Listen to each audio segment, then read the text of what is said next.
দেখে আসেন বাপের কবর, মায়ের কবর, দাদুর কবর, দাদির কবর, নানার কবর, নানির কবর, কবরটায় পানি জমেছে।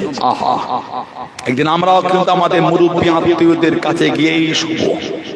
একদিন আমাদের মধ্যে অনেকের কবরের বাঁশ ভেঙে ঢুকে যাবে, পানি হলে সেদিন আমাদের কবরও পানি জমবে। ও যুবক, ভয় হয় না? ও যুবক, ভয় লাগে না? ভয়, ও যুবতী বোনেরা, ভয় হয় না? এত নোংরামি করে ছেলেগুলো, নামাজ পড়ে না, এত নোংরামি, প্রত্যেক দিন লটারি কাটে, এত বেয়াদবি কোথা থেকে শিখে গেলে? প্রত্যেক দিন রাতে বাড়ি ফেরার সময় শরাব পান করে, মদ পান করে ঘরে গেলেন, কে শিখিয়েছে বেয়াদবি? কার কাছে বসে বেয়াদবি শিখেছে? আপনার কাছে আল্লাহ আল্লাহর রাসূল বড় না, ওই মদ বড়? কে বড়? কে আগে? মদ ভালোবাসা আল্লাহ আল্লাহর রাসূল? যদি আল্লাহ আল্লাহর রাসূল হয়, মদ পান করা দূরের কথা, মদের দিকে তাকাতে পারবে না। কথা ঠিক বলছে না ভুল বলছে? যদি আল্লাহ আল্লাহর রাসূল, লটারি কাটা দূরের কথা, লটারির দিকে দেখতে পারবেন না। প্রত্যেক দিন লটারি কেটে পকেটে করলে ঘরে যায়। কিরে, আজকে নাম্বারটা মিলেছে না? কিরে,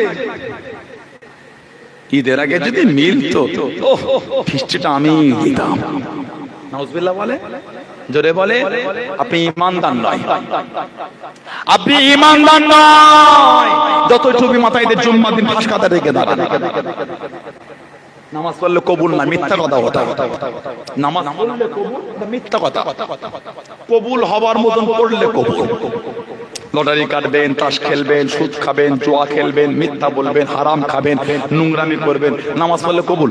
শরিয়ত মাযাক পেয়েছেন নাকি আপনি? শরিয়তটা মাযাক পেয়েছেন নাকি আপনি? যা খুশি তাই মনে করলেন, না, মিথ্যা কথা ওটা। যদি নামাজ পড়লে কবুল হতো, আল্লাহ পাক কোরআন শরীফে বলতেন না, ফাওয়াইলুল লিল মুসাল্লিন, দুর্ভাগ্য ওই সমস্ত নামাজীদের, আল্লাযীনাহুম আন সালাতিহিম সাহুন, যারা নিজেদের নামাজ সম্পর্কে বেখবর। তার মানে নামাজ পড়লে কবুল নয়, কবুল হবার মতন পড়লে কবুল। আল্লাহ মেহেরবানি করে আমাদের সকলকে, গোটা পৃথিবীর মুসলিম উম্মাহকে আল্লাহ কবুল হবার মতন ইবাদত করার তৌফিক দান করে। বলেন আমিন। যদি বলবেন আল্লাহুম্মা আমিন। নামাজি হয়ে যান, নামাজি হয়ে যান, নামাজি হয়ে যান। কেন নামাজ পড়েন? কেন নামাজ পড়েন না? নামাজি হন।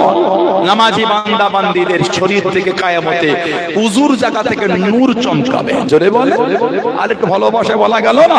আল্লাহ নবী সাহাবাদের নামাজ করেন।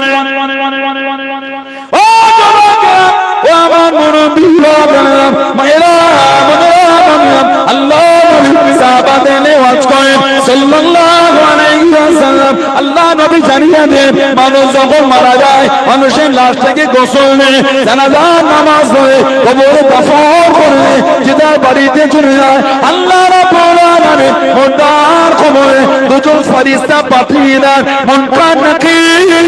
এই দুটো ওনাদের নাম না, মুনকার একটা গোত্র, নাকির একটা গোত্র। মুনকার গোত্রের অসংখ্য ফেরেশতা, নাকির গোত্রের অসংখ্য ফেরেশতা।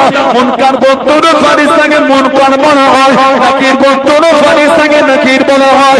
ও জনগণ, মুনকার নাকির গোত্রের দুটো ফেরেশতাকে মুনকারের কবরে পাঠিয়ে দেওয়া হয়। আর রাব্বুকা মা দীনুকা মান নবিয়্যুকা, তিনটে প্রশ্ন করবে। আর রাব্বুকা মা দীনুকা মান নবিয়্যুকা, তিনটে সওয়াল করবে। ও আল্লাহ নবী জানিয়ে দেন, আল্লাহ নবী শুনিয়ে দেন, নামাজি বান্দা বান্দি মাথা দিক থেকে যাবো, কবরে মুনকার নাকি যাবে, মুনকার নাকি দেখতে পাবে নূরানি চেহারা ধরে মাথা দিকে কে যেন দাঁড়িয়ে আছে। সরে যান, সরে যান, সরে যান, সরে যান। ও বান্দা বান্দির কবরে আমাকে প্রবেশ করতে না। ও আমার মুরব্বি বাবারা, মায়েরা, বোনেরা, বোনেরা, নামাজি হয়ে যা, মাথা দিক থেকে নূরানি চেহারা ধরে জবাব দিয়ে দেবে, আমি আপনাদের মাথা দিক থেকে কবরে যেতে দেবো না, কবরে প্রবেশ করতে দেবো না। কোনটা নাকি জিজ্ঞাসা করা বলো কি আপনি পাদারা, মাথা দিক থেকে জবাব দিয়ে দেবে, আমি অন্য কেউ নয়, আমি বলো